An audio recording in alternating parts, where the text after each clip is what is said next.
Bart was sucked into the bushes. Immediately after, several of his friends were also sucked in. When they emerged on the other side, everyone was astonished. This place turned out to be a golf course. They were all very curious about it. Just then, Bart spotted Jimbo in the distance. They moved closer to take a look. Jimbo was actually complimenting his customer. With just a few words, he earned 20 bucks. Seeing this, Bart went forward to ask Jimbo about it. Rich guys love hearing how great they are, and they're willing to pay for it. Money pay. Look away, pervs! Bart saw that he could make money, so he went to apply for the job himself. Since the venue was short-staffed, the two of them were quickly hired. After putting on their work uniforms, Bart approached Kent and said a few words. Kent thought Bart was pretty good, so he gave Bart the opportunity to be his caddy. Throughout the round, Bart kept complimenting Kent. Every time he hit the mark with Kent, this made Kent very happy, so he gave Bart a tip. Afterwards, Bart made a fortune by relying on his exceptional brown-nosing skills. After Bart made money, his status at home also elevated. Bart proudly took out today's earnings. Homer had also wanted to show off his own abilities, but unexpectedly found that what was inside was newspaper. No static dryer sheets. You pad your wad? I'm not the father you thought you married.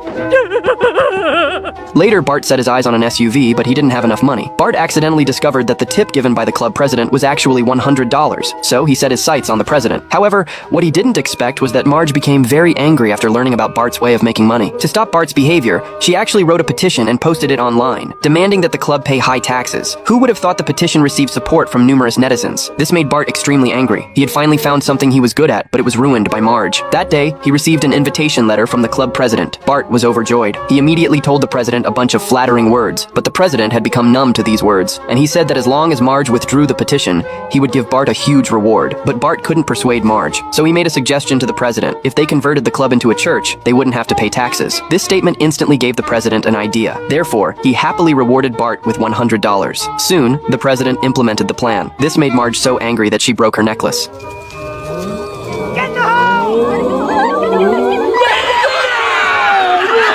That day, Bart came to work as usual, but he received shocking news. Since the president no longer had Marge's threat, he decided to fire Bart. Bart was extremely furious upon hearing this. Bart ran wildly all the way to vent his emotions. Then he saw the SUV he liked, so he came up with a prank idea. Bart rented the SUV and drove straight toward the golf course. He was ready to teach the president a good lesson. He came before the president and stated that there would be no good outcome from messing with him. Immediately after, Bart's friends drove their vehicles into the venue one after another. They made a complete mess of the place. The ground was all damaged too. This was the consequence of messing with Bart, but the president still wasn't worried at all. He told Bart that not only would the club not close down, but they would also rebuild the venue.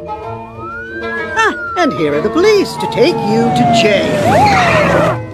This is a raid. We're closing the club down. Bildorf, you're under arrest. Me? But they are the ne'er-do-wells. I am the head of a legitimate religion. Sure are. And like